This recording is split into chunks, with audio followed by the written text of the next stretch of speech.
Bonjour à toutes et tous, c'est Thomas de chez DefiTech. Aujourd'hui, avec mon père pour une vidéo, pour vous expliquer comment faire un pain. Alors pourquoi on fait cette vidéo? C'est une vidéo pour... On a beaucoup de clients en magasin qui nous demandent « Tiens, j'achète une machine à pain, là on va faire ça sur une Panasonic, une super bonne machine, mais comment fait-on? Est-ce qu'on doit suivre le mode d'emploi ?» Bien évidemment, on suit les modes d'emploi, ça existe toujours, mais j'ai fait appel aux spécialistes du pain qui a ces petits trucs et astuces et on va l'écouter, vous allez voir, c'est super intéressant. Bonjour à tous. Eh bien, la base du pain, c'est bien connu, c'est la farine, c'est de l'eau, du sel et de la levure, évidemment. On peut à partir de là utiliser plusieurs variantes. Le sucre pour donner un goût particulier, très doux, mais qui a tendance à activer l'effet de la levure. Et évidemment, on peut y ajouter aussi des matières grasses, du lait entier, ou bien du beurre. Du beurre, c'est bon. Du beurre qui rend le pain plus moelleux et qui se conserve plus facilement. Enfin, on met autant de sel que de sucre? La même quantité. La même quantité, ok, la même quantité. La même quantité suivant le type de pain. Et la farine que tu utilises, c'est quoi? Alors, c'est de la farine ici blanche, bio. Bio, donc c'est de la farine. C'est un pain bio, ça, les gars. C'est un pain bio. Alors, la farine blanche et la farine de la forêt noire que nous mélangeons, 55 Ah, donc c'est deux farines différentes ici. La farine de la forêt noire qui est de la farine blanche bio avec de l'épeautre, du seigle et des flocons d'avoine. Et donc, on commence toujours par verser la levure.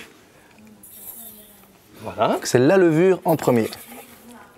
Ensuite, pour éviter de mélanger le sel avec la levure, le sel a tendance à neutraliser l'effet de la levure, nous versons la farine. Voici. Mais c'est tout, on met juste ça comme ça. Absolument. Ensuite, le sel ou le sucre, peu importe, l'un ou l'autre. Et ils peuvent rentrer en contact, le sel et le sucre. Sans aucun problème. Il y a juste la levure qui ne peut pas rentrer en contact. On peut, comme j'ai dit tout à l'heure, si vous voulez y ajouter la matière grasse, c'est maintenant qu'on peut ajouter la matière grasse. Donc, encore une fois, le lait ou le beurre. Et puis, on verse l'eau, la quantité d'eau qui correspond au poids du pain que l'on veut réaliser. Et nous, on ne met pas de lait ou de beurre. Hein. Ici, non. Ici, à l'occurrence, on l'a fait. Okay. On a juste ajouté le sucre. Puis, et si on met le lait, on ne met pas d'eau? Alors, il faut évidemment, suivant la quantité de lait que l'on met, il faut diminuer la quantité d'eau puisqu'il faut respecter une quantité de liquide suivant le poids. Alors si on met du beurre, justement, il rend le pain plus moelleux et il se conserve plus facilement. Il se conserve plus longtemps avec du beurre? Un peu. J'aurais dit le contraire. Il reste beaucoup plus moelleux. Je récapitule. La levure, on a mis la farine, le sel et sucre en même temps. Non, la farine, le sel et sucre en même temps, bien sûr. Et l'eau.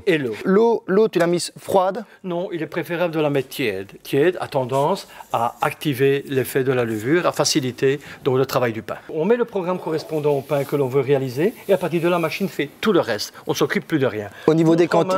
Montre en main, les préparations, ça prend 1 minute. Quand on est habitué, 1 minute, montre en main, le pain. Au niveau des quantités, on suit exactement ce qui est mis dans le bouquin de préférence. Ok. On ne peut pas commencer à improviser. On peut légèrement improviser, mais il est préférable, parce que tout ça a été testé en usine, il est préférable de respecter donc les quantités et les ingrédients qui conseillent. Je pense que ça peut varier également selon les machines. Donc c'est vraiment le mode d'emploi de la machine qui détermine les quantités. Ah ben on va mettre cuire. Voilà. Nous mettons évidemment la cuve à l'intérieur. Ça se clique un quart de tour, on pouvait le marquer, voici. Et à partir de là, on choisit le programme qui correspond. Donc voilà, je vais faire un tour ici pour voir le voici. Le pain blanc, il me dit 4 heures. Voici, je sélectionne le type de pain que je réalise. C'est la taille. La taille du pain, donc le poids du pain. Donc là, c'est un large. C'est un large, voici. On choisit également la croûte, si on la veut claire, moyen ou plus dorée. Ici, à l'occurrence, nous allons la faire plus dorée, dark. Voilà, le pain est à la cuisson, il est parti pour 4 heures avec un super mélange. Mais évidemment, pour vous montrer, on n'allait pas attendre 4 heures, on a réalisé hier soir un pain qui est sorti. Donc ça, c'est bien avec une croûte dorée. La meilleure façon de faire, c'est qu'on va goûter. Voilà, le pain est bien moelleux. Il est moelleux. Et un parfum absolument super. Nickel. Excellent. Moelleux, parfait. Voilà. Voilà tous les trucs et astuces pour faire votre pain vous-même. N'hésitez pas à vous abonner sur notre chaîne YouTube. Suivez-nous sur Facebook, sur Pinterest, sur notre webshop et à très bientôt pour d'autres vidéos. Ciao! À bientôt.